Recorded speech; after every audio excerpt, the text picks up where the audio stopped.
اپنی تجلی ظاہر کریں گے تو اس میں اتنی اٹریکشن ہوگی، اس میں لوگ ایسے مبہوت ہو جائیں گے کہ سجدے میں گر جائیں گے۔ اس وقت سجدہ کرنے میں مزہ آئے گا، لذت محسوس ہوگی۔ فرمایا لیکن کچھ لوگ ایسے ہوں گے جن کی کمر تختے کی کر دی جائے گی اور وہ سجدہ کرنا بھی چاہیں گے تو نہیں کر سکیں گے۔ یہ کون لوگ ہوں گے؟ فرمایا یہ وہ لوگ ہوں گے جن کو دنیا میں سجدے کے لیے، نماز کے لیے بلایا جاتا تھا، وہم سالمون، اس وقت ان کی کمر صحیح تھی، تختے کی نہیں تھی۔ یہ کمر جھکا سکتے تھے، سجدہ کر سکتے تھے، نماز پڑھ سکتے تھے۔ اس سے اندازہ ہوتا ہے کہ اللہ کی نظر میں دنیا میں جب ہمیں سجدے کے لیے بلایا جاتا ہے تو ہم اس کو ہلکا لیتے ہیں، لیکن اللہ کی نظر میں اس کی بہت بڑی قیمت ہے، بہت ویلیو ہے اللہ کی نظر میں اس کی۔ اس لیے خوب اچھی طرح سمجھ لیں کہ نماز کو ہلکا نہیں سمجھنا چاہیے۔ آج ہمیں بے نمازیوں کے بارے میں افسوس نہیں ہوتا، وہ تو پڑھتے ہی نہیں ہیں۔ نمازیوں کے بارے میں افسوس ہوتا ہے کہ جو نمازی بھی ہیں نا، تو وہ بھی اپنی نماز کی ایسے حفاظت نہیں کرتے جیسے اللہ نے حکم دیا ہے۔ انہوں نے بھی ایک سائیڈ میں ایک چیز رکھا ہوا ہے کہ جب سارے کاموں سے فارغ ہو گئے تو چلو کیا پڑھ لیتے ہیں؟ نماز پڑھ لیتے ہیں۔ یہ جو قرآن میں اللہ نے فرمایا یوم وہم کیا ہے، یوم یکشف عن ساق ویدعون الی السجود فلا یستطیعون خاشعۃ ابصارهم ترہقہم، نہیں، یہ آیت میں یوم یکشف عن ساق ویدعون الی السجود فلا یستطیعون، آگے کیا ہے؟ خاشعۃ ابصارهم ترہقہم ذلہ وقد كانوا يدعون الى السجود وهم سالمون۔ فرمایا دنیا میں انہیں سجدے کے لیے بلایا جاتا تھا، تو یہ کب بلایا جاتا ہے؟ اذان۔ اللہ نے فرمایا جب ان کو دنیا میں سجدے کے لیے بلایا جاتا تھا تو یہ نہیں آتے تھے۔ تو جو اللہ جب بلاتے ہیں اس بلانے کو کیا کہا جاتا ہے؟ اذان۔ اذان بڑی زبردست چیز ہے۔ مجھے تو حقیقت بتاؤں، جو میرے جیسا نالائق جو نماز کی ٹوٹی پھوٹی اہمیت اللہ نے ہمارے دل میں پیدا کی نا، وہ اذان کی وجہ سے، کہ اللہ کو نماز سے اتنی محبت ہے، اتنی محبت ہے، اتنی محبت ہے کہ ہر دفعہ پوری تقریر مؤذن سے کہلوائی جاتی ہے۔ دیکھو جب بھی کسی چیز کی طرف آپ لوگوں کو بلاتے ہیں، اگر وہ کام بار بار ہو رہا ہے نا، ایک دفعہ ہوگا تو آپ اناؤنسمنٹ کرتے ہیں، بار بار ہو رہا ہے تو ایک دفعہ کی اناؤنسمنٹ کافی ہوتی ہے۔ ایک دفعہ کی، جیسے آپ کی جب جاب لگتی ہے تو آپ کا باس آپ کو ایک دفعہ بتا دیتا ہے کہ بھئی 8 بجے سے ٹائم شروع ہوگا اور شام 4 یا 5 یا 8 بجے تک آپ کی ایک دفعہ اناؤنسمنٹ کیا ہے؟ بولو نا، کافی ہے، بس بتا دیا بھائی، سگنیچر لے لیے کہ بھئی یہ ٹائمنگ ہے آپ، یہ 9 بجے عام طور پہ دفتر میں 9 بجے کا ٹائم ہوتا ہے، اور گورنمنٹ کے جو دفتر ہیں 3:30 پونے 4 بجے کا ٹائم ہوتا ہے اس میں شام کو۔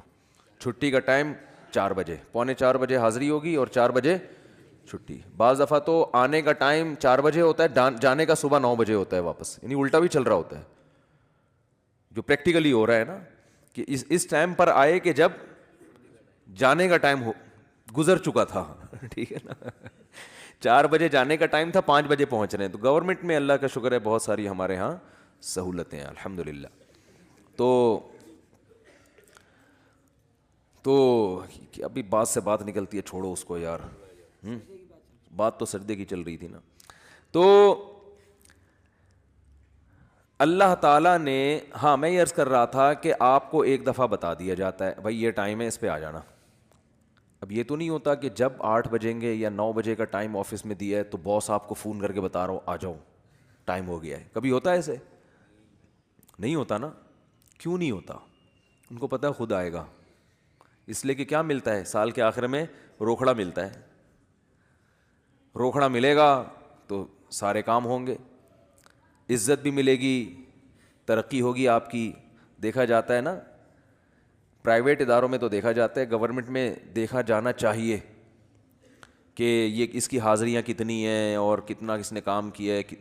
لہذا ان کو موٹیویٹ کرنے کے لیے آپ کو بار بار اناؤنسمنٹ کی ضرورت نہیں ہے, بار بار اناؤنسمنٹ کی ضرورت نہیں. ایک دفعہ اعلان دوبارہ کریں گے تو آپ ان کو بیوقوف بولو گے, یار بس سر آپ نے بتا دیا نا 9 بجے کا ٹائم ہے, بس کیا ہے بار بار بھونپو لے کے گھر پہنچ جاتے ہو ہیں, لاؤڈ اسپیکر لے کے میرے دروازے پہ کھڑے ہو 9 بج گئے ہیں.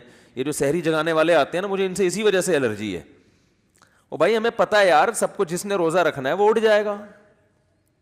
اب وہ پھر وہ جو گھومنا شروع کرتے ہیں محلے پڑوس میں, ایک گھر کا نمبر رات 2 بجے آ رہا ہے, دوسرے کا نمبر رات 4 بجے آ رہا ہے. سحری کا ٹائم 4 بجے شروع ہو رہا ہے تو 2 بجے ان کو کیوں اٹھا رہے ہو؟ یہ تو ایک بس عجیب سی ایک حساب کتاب ہے. تو خیر بار بار اناؤنسمنٹ نہیں کی جاتی, بار بار یاد دہانی نہیں کی جاتی. اور اللہ نے بھی باقی عبادتوں میں ایسے ہی کیا. رمضان کے مہینے کے بارے میں قرآن میں 2 آیتیں ہیں. ایک تو ہے فمن شہید منکم الشہر فلیصم. اللہ نے فرمایا ایمان والو تم پر روزے فرض کیے گئے جیسے کہ تم سے پہلی امتوں پہ فرض کیے گئے تھے, وہ فرض ہو گئے نا. دوسری آیت کیا, کب فرض ہوئے؟ شہر رمضان الذی انزل فیہ القرآن, رمضان کا مہینہ ہے. فمن شہید منکم الشہر فلیصم. جو پچھلی آیت میں اللہ نے فرمایا نا کہ روزے فرض ہوئے, تو اگلی میں بتا دیا کون سے مہینے میں؟ رمضان. جو رمضان کا مہینہ پائے اسے چاہیے کہ روزے رکھے. ایک دفعہ اناؤنسمنٹ ہوئی ہے بس, اس کے بعد دوبارہ قرآن میں اناؤنسمنٹ نہیں ہوئی. اور جب رمضان کا مہینہ آتا ہے تو پھر اسلام میں حکم بھی نہیں ہے کہ یاد دلاؤ. مؤذن کو حکم کے تمام حضرات سے گزارش ہے کہ رمضان کا مہینہ آ گیا ہے اور اللہ کی طرف سے اعلان ہے کہ اس مہینے میں سب روزے رکھو. کوئی اللہ کی طرف سے ایسی اناؤنسمنٹ ہوتی ہے؟ بھائی مسجد کے امام اپنی ذمہ داری پہ کسی کو یاد دلا دیں روزہ رکھو, ترغیب دیں, وہ ان کا کام ہے. اللہ نے کوئی لگے بندے الفاظ نازل نہیں کیے. لہذا مسجد کا امام یاد نہ بھی دلائے تو بھی کوئی گناہ گار نہیں ہے. اللہ کہتے ہیں میں نے قرآن میں جب بیان کر دیا نا بس صحیح ہے, سن لیا ان لوگوں نے, کافی ہے. حج کے بارے میں ایک آیت ہے قرآن میں جس میں فرضیت کا ذکر ہے. وَلِلَّهِ عَلَى النَّاسِ حِجُّ الْبَيْتِ مَنِ اسْتَطَاعَ إِلَيْهِ سَبِيلًا. لوگوں, اللہ کے لیے لوگوں پر لازم ہے کہ وہ بیت اللہ کا حج کریں جو وہاں جانے کی استطاعت رکھتے ہوں. وَمَنْ كَفَرَ, جو استطاعت کے باوجود نہیں جائے گا, فَإِنَّ اللَّهَ غَنِيٌّ عَنِ الْعَالَمِينَ, اللہ کو اس کی پرواہ نہیں ہے. ایک آیت جس سے فرضیت ہے, دوسری آیت نہیں ہے. یہ تو ہے کہ ابراہیم علیہ السلام نے یوں کہا تھا, حج کے لوگوں کو کہا تھا کہ حج کرو. اللہ کا جو اپنا آرڈر ہے نا, جو اللہ کے اپنے کلام میں آرڈر ہے وہ ایک ہی ہے جہاں تک مجھے یاد پڑتا ہے. لیکن نماز, ایک تو قرآن میں جگہ جگہ بھر دی اللہ نے نماز کو, جہاں ایمان والوں کی صفات نماز پڑھتے ہیں. قرآن شروع کہاں سے ہو رہا ہے؟ الذین یقیمون الصلاۃ ومما رزقناہم ینفقون. ایمان والوں کا عقیدہ صحیح ہوتا ہے اور عمل میں کیا؟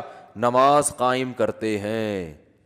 جہاں عمل کی بات آئے گی نا نماز, جہاں جنتیوں کی صفات آئیں گی نماز اور زکوٰۃ. زکوٰۃ بھی ہے ساتھ ساتھ, وہ کیوں ہے پھر کسی اور موقع پر بیان کروں گا انشاءاللہ. سب سے پہلے نماز پھر زکوٰۃ, سب سے پہلے نماز پھر اللہ کی راہ میں خرچ.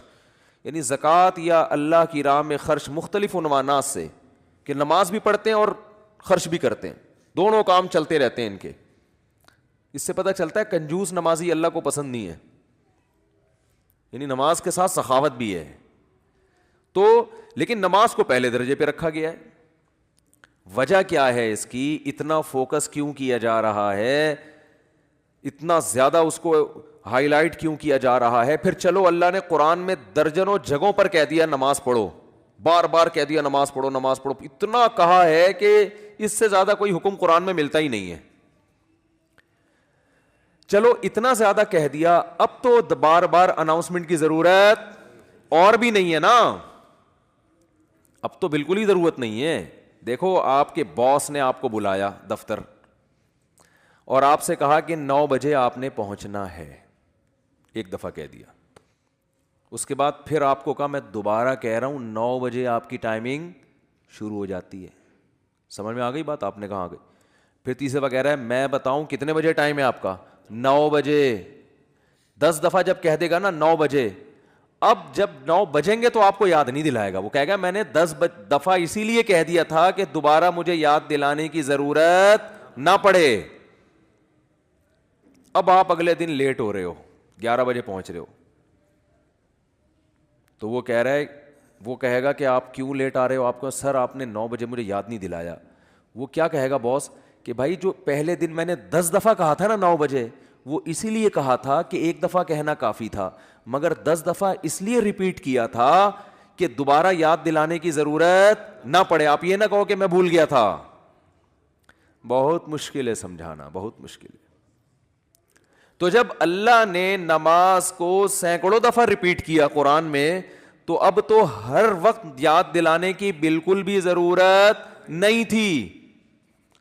کمال ہے بھائی, اللہ نے کیا فرمایا کہ اتنا یاد دلاؤ کہ پیدائش سے لے کے موت تک اذان ہی سنتا رہیے بیٹھ کے. پیدا ہوا تو کان میں اذان دلوائی اس کے, پیدا ہوا تو کان میں اذان, نماز کی طرف دعوت. حالانکہ سمجھتا نہیں ہے بچہ, ایک حرف بھی سمجھ میں نہیں آتا اس کے اذان. بچہ تو نہ سمجھ ہوتا ہے, اس کو کیا پتا چلتا ہے میرے کان میں کیا ہو رہا ہے. لیکن جب بڑا ہوتا ہے نا تو اس کو یہ اب یاد دلایا جاتا ہے کہ تیرے کان میں بھی اذان دی گئی تھی, دوسروں کو دیکھتا ہے تو اس کو پتا چلتا ہے کہ اللہ نے ابھی سے یاد دلا دیا ہے. تو پیدا ہوا ہے تجھے بتایا کہ نماز نہیں چھوڑنی, تو نے نماز نہیں چھوڑنی ہے تو نے. پھر فجر کے وقت الگ بلایا جا رہا ہے, جب ظہر کا ٹائم آتا ہے الگ. اچھا, اللہ نے نماز کا بھی ذکر کیا اور ٹائمنگ بھی قرآن میں بتا دی. اقیم الصلاۃ لدلوک الشمس الی غسق اللیل, نماز کو قائم کرو سورج کے ڈھلکنے کے اوقات میں اور رات کے اندھیروں میں بھی. اس میں پانچوں نمازیں آ گئیں. سورج میں جب کوئی بڑی تبدیلی ہوتی ہے نا تو اس کو ڈھلکنا کہتے ہیں. سورج میں جب بڑی تبدیلی ہوتی ہے, فجر کے وقت سورج کیا اندھیروں سے نکل کے روشنیوں کی طرف, جب لائٹ مارتا ہے نا سورج مشرق سے. دیکھو کوئی گاڑی, آپ کسی گاڑی کا انتظار کر رہے ہو یار, وہ دولہے کی مثال دیتے ہیں, اس کو بات سمجھ میں آئے گی. دولہا بارات کے انتظار میں ہے, ہال میں بیٹھا ہوا ہے, بارات آ رہی ہے کہ نہیں آ رہی ہے, ٹائم دیکھ رہا ہے یار لیٹ, پہلے میں بہت لیٹ ہو گیا, مفتی صاحب کا بیان سن کے تو 45 سال میں شادی کر رہا ہوں, اوپر سے بارات لیٹ ہے. تو وہ فوراً دیکھتا رہے گا کہ بھئی ایک دم بسوں کی لائٹیں جو ہے نا گلی کے نکڑ پہ بس نظر نہیں آتی, لائٹنگ پہلے ہوتی ہے نا, لائٹنگ سے اندازہ ہو جاتا ہے کہ اب بارات پہنچنے والی ہے. پھر پٹاخے وٹاخے بعد میں. تو سورج کیا ہے, ایک دم غائب ہو جاتا ہے, اندھیروں میں دنیا ڈوب جاتی ہے. تو سب سے پہلے جو لائٹ مشرق کی طرف ظاہر ہوتی ہے, جو لائٹ یعنی اس طرح ہوتی ہے, وہ ایک تو عمودی لائٹ ہوتی ہے نا, عمود کو کیا کہتے ہیں, پرپینڈیکولر کہتے ہیں, ہم تو ٹریگنومیٹری پڑھ کے بھول گئے یار. ہاں ہاریزنٹل, میں لفظ بھول گیا ہوں, ہم نے بہت پڑھی ہے. ہاریزونٹل ایک ہوتا ہے, پرپینڈیکولر ایک ہوتا ہے بیس کہتے ہیں اس کو. بال چھوڑو, ٹریگنومیٹری پھر بعد میں پڑھیں گے. بھی ایک لائن, ایک روشنی یوں آتی ہے, پھر ایک روشنی ایسے. جو یہ روشنی ہے نا اس کو صبح کاذب کہتے ہیں. صبح کاذب, یہ جھوٹی صبح ہے, یہ اس کی علامت نہیں کہ سورج آ رہا ہے ابھی. اس کے بعد جب ایک دم افق پہ مشرق یعنی مشرق کی طرف آسمان کے کنارے پہ جو ایسے لائٹ پھیلتی ہے نا, یہ وہ والی لائٹ ہے جو بارات آتے ہوئے ٹرک جو بس مارتی ہے نا لائٹ, اب یہ آ گئی ہے. اس سے پہلے تو کوئی سگریٹ پی رہا تھا یا کیا کر رہا تھا. تو اس کو کہتے ہیں صبح صادق, سچی صبح. وہ پہلے والی صبح سے دھوکا ہوتا ہے کہ شاید سورج نکل رہا ہے, وہ اس لیے اس کو صبح کاذب کہا جاتا ہے. اور اس کے بعد آتی ہے صبح